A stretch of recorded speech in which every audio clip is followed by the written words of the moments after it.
દરરોજ નવી નવીને બધાને મોકલે કે લઈ લો ફોર્મ પાછું લઈ લો, ફોર્મ પાછું લઈ લો એમ કે એમ તોડફોડ કર્યું ને પોસ્ટર તોડી નાખ્યા। લડવા ઉતરો છો તો તમને લડવાનો ડર છે અને જો ડર છે તો પછી લડવા છે ને રીતના સાબિત થાય છે કે આ બીજા કોઈનું કૃત્ય નહીં પણ સામેના ઉમેદવારને ડર છે કે જો માયાભાઈની દીકરી એમની હાર થશે અને નિશ્ચિત થવાની જ છે, થશે તો કયા મોઢે અમે જઈશું, એટલે એ ડર આજે આવી રીતના સામે આવ્યો। લોક કલાકાર માયાભાઈ આહિરનો દીકરો જયરાજ આહિર થોડા સમય પહેલા નવનીત બાલદિયા પર હુમલો કરવાના આરોપસર ચર્ચામાં હતો અને હવે માયાભાઈ આહિરની દીકરી ચર્ચામાં છે અને એની પાછળનું કારણ છે કે તે કોંગ્રેસના ઉમેદવારને ડરાવી ધમકાવી રહી છે। આખી ઘટના શું છે, શા માટે માયાભાઈ આહિરના દીકરા બાદ એમની દીકરી ચર્ચામાં આવી છે અને શા માટે આખો વિવાદ શરૂ થયો છે તેના વિશે વિગતે ચર્ચા કરીએ। નમસ્કાર, તમે જોઈ રહ્યા છો ચક્રવાત ન્યૂઝ, હું આપની સાથે હેમંત।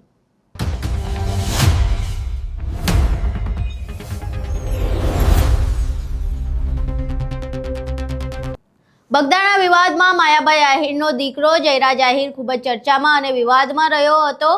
જો કે વિવાદ માંડ થાળે પડ્યો છે, ત્યાં હવે માયાભાઈ આહિરની દીકરી ચર્ચા અને વિવાદમાં આવી છે। સ્થાનિક સ્વરાજની ચૂંટણીમાં ભાજપ દ્વારા માયાભાઈ આહિરની દીકરી સોનલ ડેરને મેન્ડેટ આપવામાં આવ્યું છે અને તે સ્થાનિક સ્વરાજની ચૂંટણી લડવાના છે, પરંતુ હાલ તેમના પર એવો આરોપ લગાવવામાં આવી રહ્યો છે કે સોનલ ડેર કોંગ્રેસના જે ઉમેદવાર તેમને ડરાવી ધમકાવી રહ્યા છે, તેમના પોસ્ટર ફાડાવી રહ્યા છે અને આડકતરી રીતે તેમના ઉપર દબાણ કરવાનો પ્રયાસ કરવામાં આવી રહ્યો છે।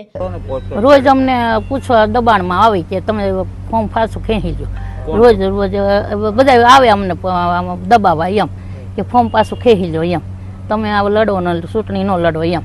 એટલે ભાઈ અમને શું કામ દબાવવા આવે છે એમ કે જેને અમે પહેલાં ફોર્મ ભર્યું હતું તો એ લોકો પેથી અમે વાહેથી ફોર્મ ભર્યું છે તો અમને શું કામ દબાવે છે એમ, દરરોજ નવી નવીને બધાને મોકલે કે લઈ લો ફોર્મ પાછું લઈ લો, ફોર્મ પાછું લઈ લો એમ કે એમ એ એટલે નામ ન દેવાય કોઈના એમ એટલે કહું છું ત્યારે અમે તો જો જનતામાં આ ગામ માટે મેં ચૂંટણી લડવી છે, અમારે ગામનું સારું કરવું છે એટલે એમ, અમારે બીજું કાંઈ મારે કાંઈ જોતું જ નથી, આમાં કાંઈ તોડફોડ કર્યું ને પોસ્ટર તોડી નાખ્યા એટલે એ તો કોઈને તોડ્યા ફોડાય તો પોલીસને તપાસ કરવાનો હોય ને અમને થોડું ખબર હોય એમ। અહીં તમે કોંગ્રેસ ઉમેદવારને સાંભળ્યા જે આરોપ લગાવી રહ્યા છે કે માયાભાઈની દીકરી તેમને ડરાવવાનો પ્રયાસ કરી રહ્યા છે। જો કે આ આખી ઘટના બાદ કોંગ્રેસના ઉમેદવારની સાથે કોંગ્રેસના નેતા એવા જેનીબેન ઠુમ્મર નિડરતાથી ઊભા છે અને તેમણે માયાભાઈ આહિરની દીકરીને આડકતરી રીતે કહી દીધું છે કે જો ચૂંટણી લડવાની હિંમત ના હોય તો ના લડશો, પરંતુ આવી રીતે ડરાવા ધમકાવવાની જરૂર નથી। અહીં સાંભળીએ કે જેનીબેન ઠુમ્મરે માયાભાઈ આહિરની દીકરીને શું કહ્યું। આજે અમરેલી જિલ્લા પંચાયતની જે આમ તો સ્થાનિક સ્વરાજની ચૂંટણી આખા ગુજરાતમાં જ્યારથી જાહેરાતનામું બહાર પડ્યું છે ત્યારથી ભારતીય જનતા પાર્ટીના પેટમાં તેલ રેડાણું છે અને જ્યારથી ઉમેદવારી પત્રો ભરવાના શરૂઆત થઈ ત્યાર પછી એક ભારતીય જનતા પાર્ટીના ઉમેદવારો અને એના નેતાઓ દ્વારા કોંગ્રેસ પક્ષના ઉમેદવારોને ખેડવવા માટે નિમ્નથી અતિ નિમ્ન કક્ષાના પ્રયાસો થયા। એના ભાગરૂપે આજે જ્યારે હું ચાવંડથી તમારી સાથે સંવાદ કરી રહી છું, તમને સંબોધન કરી રહી છું, ત્યારે લાઠી તાલુકાના ચાવંડ તાલુકા પંચાયતની બેઠક કે જેમાં માયાભાઈના દીકરી બેનશ્રી ઉમેદવાર તરીકે તાલુકા પંચાયતના ઉમેદવાર તરીકે લડી રહ્યા છે, એની સામે અમારા વડીલ બેન શ્રી શાંતુબેન ડેર અમારા તાલુકા પંચાયતના ઉમેદવાર છે, એમના તાલુકા પંચાયતની ઉમેદવારી પત્ર પાછું ખેંચવા માટે ગઈકાલે બપોરે 3 વાગ્યા સુધી અનેક પ્રકારના દબાણો કરવામાં આવ્યા। સામાજિક આગેવાનો અત્યારે નામ લેંગે તો બદનામ હો જાયંગે એટલે નામ કોઈના નથી દેવા, પણ એક પણ આગેવાન બાકી નથી રહ્યા કે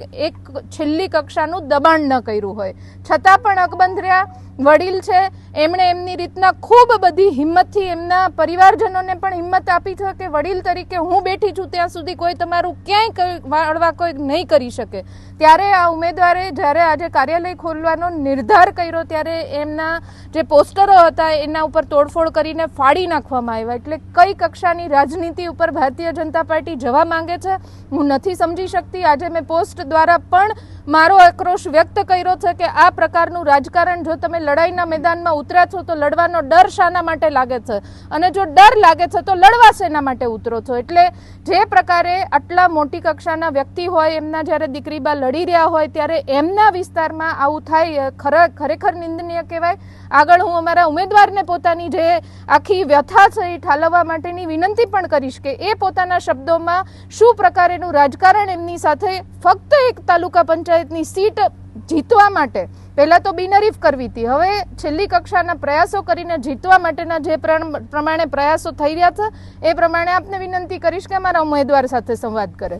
જો તમે કંઈ નથી કર્યું તો તમે સાબિત કરો. સીસીટીવીના ફૂટેજ છે, એમાં કોઈ એવું કહેતું હોય કે ના ભાઈ અમારા દીકરી ઉમેદવાર છે તો એ તોડવા નથી નીકળ્યા, અમારા જમાઈ નથી તોડવા નીકળ્યા. ઓબ્વિયસ છે કે કોઈ તોડવા ન નીકળે. કોના આદેશથી થયું, કોના નિર્દેશથી થયું એ તપાસનો વિષય છે ને એ તપાસનો વિષય પોલીસનો છે. એટલે સાબિત એમણે કરવાનું છે કે કોણે કર્યું છે.